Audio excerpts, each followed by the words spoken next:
Hi friends, ఈ వీడియోలో మనము రోజువారీ రాశి ఫలాలలో మీనా రాశి వారి గురించి తెలుసుకుందాం.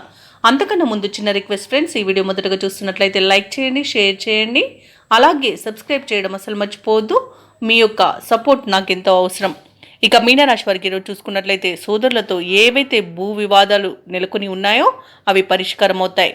అలాగే సంఘంలో ప్రముఖుల ఆదరణ అనేది పెరుగుతుంది. చేపట్టిన పనులలో యత్నకార్య సిద్ధి అనేది కలుగుతుంది. దైవ సేవా కార్యక్రమాల్లో పాల్గొంటారు. దేవాలయాలను సందర్శిస్తారు. దేవాలయాలను సందర్శించినప్పుడు మీరు ముఖ్యంగా గుర్తుంచుకోవాల్సింది మీ ఇష్టదైవం యొక్క ఆరాధన అనేది మీకు మంచి చేస్తుంది. కాబట్టి తప్పకుండా దిశగా ప్రయత్నించండి. ఇక వ్యాపారస్తులు ఎవరైతే ఉన్నారో వారి యొక్క వ్యాపారాలలో నూతన ప్రణాళికలు అమలు చేయడం వలన మంచి లాభాలను అందుకుంటారు. ఉద్యోగస్తులు ఎవరైతే ఉన్నారో వారు వేసుకున్న అంచనాలను అందుకుంటారు.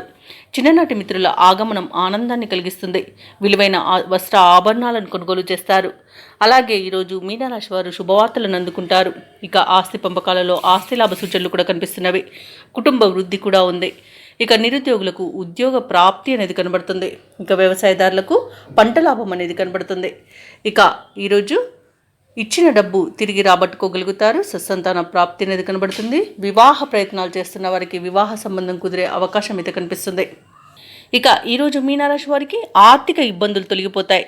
ఆశ్చర్యకరమైన విషయాలను తెలుసుకుంటారు. నిరుద్యోగులకు ఊరించే ప్రకటన ఒకటి రావచ్చు.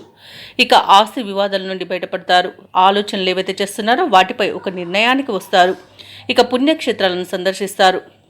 వ్యాపార వాణిజ్యవేత్తలు ఎవరైతే ఉన్నారో వారి యొక్క వ్యాపార లావాదేవీలు ఉత్సాహంగా సాగుతాయి. ఇక ప్రభుత్వ ఉద్యోగస్తులకు ఆశ్చర్యకరమైన విషయాలు తెలుస్తాయి. చిత్ర పరిశ్రమ వారికి, క్రీడాకారులకు ఉత్సాహం అనేది పెరుగుతుంది.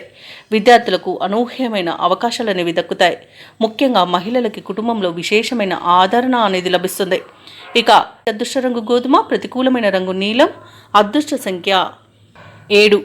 ఈరోజు మీనరాశి వారు శివాష్టకాన్ని పఠించడం వలన మంచి శుభ ఫలితాలను పొందుతారు. అలాగే పనులలో వచ్చే ఆటంకాలని తొలగించుకోగలుగుతారు.